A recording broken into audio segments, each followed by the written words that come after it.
बहुत बढ़िया शिव चर्चा भजन लेके आल बड़ी रउआ लगन के अच्छा लगी तो प्लीज वीडियो के लाइक शेयर सब्सक्राइब कर दे और शुरू से लेके लास्ट ले भजन सुनम तभी अच्छा लगी और समझ में आई। तो चलिए भजन सुन ली। बहुत प्यारा सा भजन लेके आयल बड़ी। रुद्राक्ष के पेनाब कंगनवा चरच होई अंगनवा। रुद्राक्ष के पेनाब कंगनवा हो चरच होई अंगनवा। चरच होई अंगनवा हो चरचवा होई अंगनवा।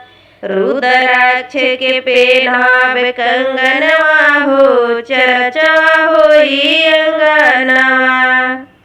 चरचा में साहेब नीलम दीदी आई है। चरचा में साहेब नीलम दीदी आई है। नीलम दीदी आई है हो नीलम दीदी आई है। सबके हुजब नामा के घोषणा कराई है। सबके हुजब नामा के घोषणा कराई है। घोषणा कराई है हो घोषणा कराई है। हम पूजब गुरु के चरणवा हो चरचवा होई अंगनवा। हम पूजब गुरु के चरणवा हो चरचवा होई अंगनवा। चरचवा होई अंगनवा हो चरचवा होई अंगनवा। रुद्राक्ष के पेनाब कंगनवा हो चरचवा होई अंगनवा। हमरे शिव गुरु के महिमा महान बा।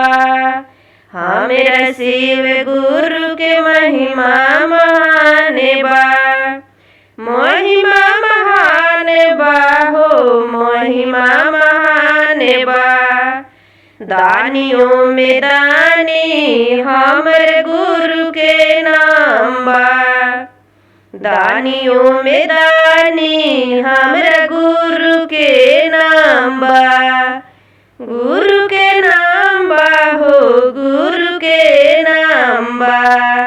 नेहिया लगावा चरणवा हो नेहिया लगावा चरणवा हो चरचवा होई अंगनवा।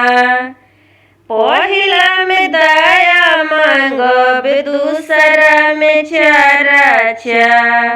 पहिला में दया मांगम दूसरा में चरचा।